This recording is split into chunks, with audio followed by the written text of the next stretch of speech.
We all need time away from the stresses and strains of everyday life, especially given the last 18 months, which have just been crazy for everybody.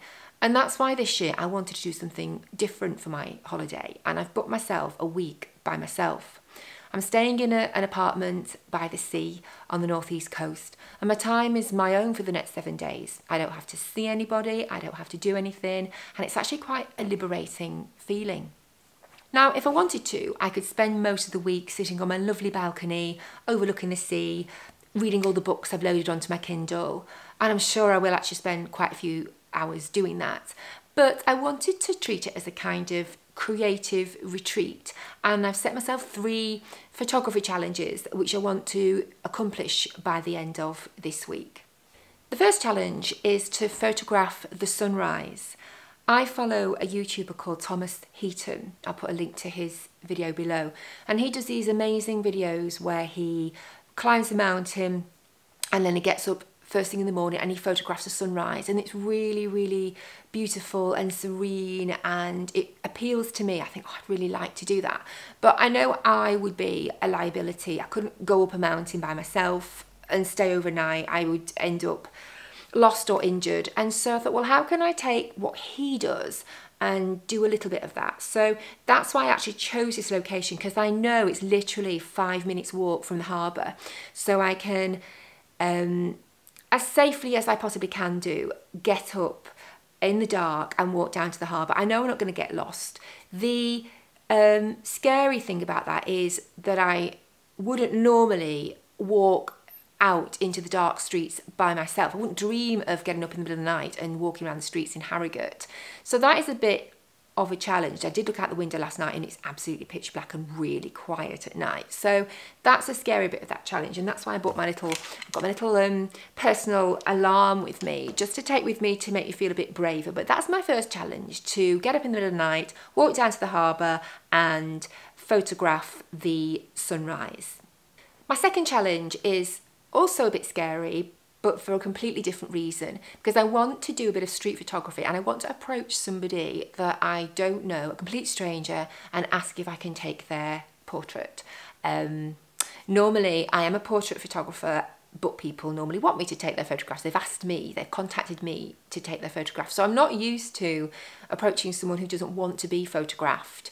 I would be quite suspicious if someone asked if they could take my photographs. So yeah, I don't know how that will go, but that's my second challenge that I've set myself this week. So my third challenge is just to do some landscape photography. I am a portrait photographer, so landscape photography isn't something that I do very often. And the thing about landscape photography is I find the choice is a little bit overwhelming, because when you're photographing a portrait, you know what your subject is, it's that person. But when you're photographing a landscape, there's just so much to choose from. You could rotate 360 degrees and see something in every direction that you could photograph. And I find that quite difficult to narrow down the options, which is why I have bought this book. I think that's actually back to the front. Anyway, it's 52 challenges. There's a whole series of them. There's a street one, there's a nature one, I think there's a travel one.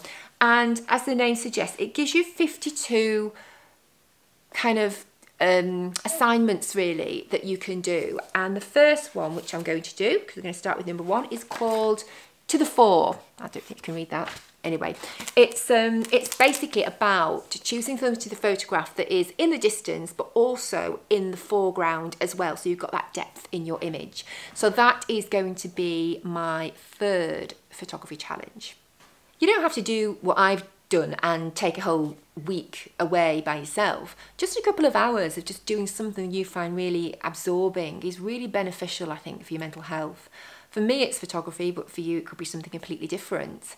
I had a day to myself a couple of weeks ago and I took myself off into Harrogate and did some street photography, which is not something that I do. I don't really know how to do it, but I was just looking for some patterns, and I was looking for some shadows, and anything just interested me, and I was really looking around me and just trying to look at Harrogate as if it wasn't a place that was familiar to me, and what would be interesting to someone who just didn't know Harrogate as a town. And I was just really engrossed in the activity, and you know, I was lost in my own little world for 2-3 hours, and I came home and I felt actually really quite energized and quite positive, and I wasn't actually in the mood when I started off. And sometimes I find that you have to start something, you can't wait to be in the mood to do something. Sometimes you have to start something and then, you know, then you're in the mood for it afterwards. Anyway, I'll stop talking now. But if you want to find out how my challenges went, hit the subscribe button so you don't miss out on the follow-up videos, because I will let you know how each challenge goes, and I will show the images, good or bad, so that you know how it all turns out.